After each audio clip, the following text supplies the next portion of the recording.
why on earth did Liz Truss think it was a good idea to go along to a meeting of something called a European political community? I mean, they could have called it any other name. It was the use of the word political that began to raise the hairs on the back of my neck. Well, joining me is property investment magnate and former colleague of mine as a Brexit Party MEP, Ben Habib. Ben, firstly, big picture, you and I campaigned for us to leave the European Union, but to stay friendly with Europe. Yeah. So on the face of it, going to a meeting with other European leaders, on the face of it, might be the right thing to do. I just get a bit suspicious when I see a name like European political community. Absolutely. It's got two words in there which really, ought to raise alarm bells, European and political together. And there is already a talking shop for nations to get together. Council of Europe. The Council of Europe, exactly. And there was no need to set this up. Yeah.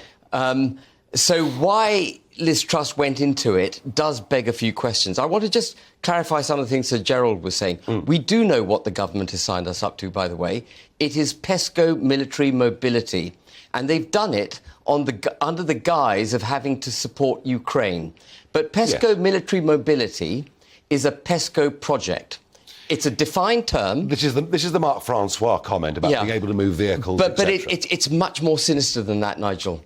And we need to debunk it, because the PESCO project, any PESCO project, requires a participant country to sign up to all the things Sir Gerald was warning us about. So we're not allowed to challenge their defence decisions, their foreign policy decisions. Yeah. We have to march towards interoperability, which means that our systems and technical armaments and so on need to be integrated with Europe. And we have signed up to this. What amazes me, Ben, is there's no debate about this. There is no debate about this, and that's why we're doing it tonight in this programme. Now, look, overnight you wrote a piece. Yeah. You wrote a piece in a very prominent Belfast newspaper about the Northern Ireland Protocol. Yeah. I see Lord Frost, our former chief negotiator with the European Union for our withdrawal, has been raising alarm bells.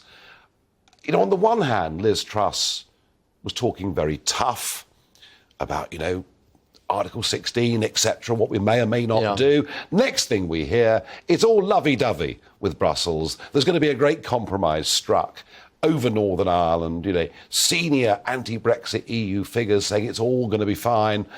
Where actually are we with Northern Ireland?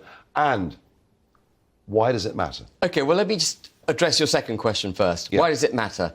When we voted in 2016 for the United Kingdom to leave the European Union, we voted for the United Kingdom to leave the European Union. Northern Ireland has been left behind. It is subject to foreign laws made by foreign parliament, enforced by a foreign court. It is the equivalent of taxation without representation. It's actually an abuse of the human rights of 1.8 million British citizens. So it's part of our country and it's been effectively cast out. Nigel, it's classed as a foreign country under UK trade rules. That's how it's defined, as a foreign country. OK. And again, you see, it's interesting because, again, there's very little discussion in national media in this country about Northern Ireland. We almost try. I think the BBC treat it as if it is already a foreign country. Well, the BBC, the Labour Party, and large swathes of the Tory party are actually pro-nationalism. And you look at the debate that we've had in the Lords in the last couple of days. What Lord Cormack and other people like him, Lord Clark, wish to do is to neuter the Northern Ireland Protocol Bill, which was Liz Truss's measure to deal with the protocol, take it out of the legislative process for 6 months, giving the EU carte blanche to dictate their terms to us. Now, you and I have seen this before, when they took no deal off the table back in 2019. That's what they're trying to do again with the protocol. So where do you think we are? Do you think the compromise deal that Truss will strike is that the European Court of Justice will continue to have say? There is no such thing as compromise with the EU.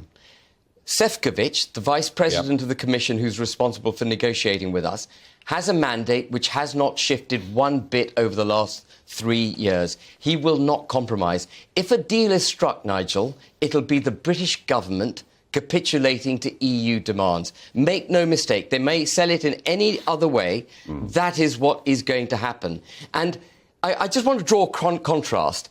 In 1982, we were prepared to mobilise our army, our navy, our air force to protect 3,000 people, 10,000 sheep, 10,000 miles away, which was the British protectorate. Wind the clock forward to 2022, we're not prepared to protect 1.8 million British citizens, part of the United Kingdom. In fact, without them, we are not the United Kingdom. We are Great Britain. Yeah. And they are right next door to us. And this is all happening without a single shot being fired. Why does it matter? Because it would absolutely undermine everything the United Kingdom has ever stood for and all the rights of British citizens in the... If we give in to this, we will be taken for a ride in perpetuity. We will... People... In the Lords the other day, they're talking about our international standing will be damaged.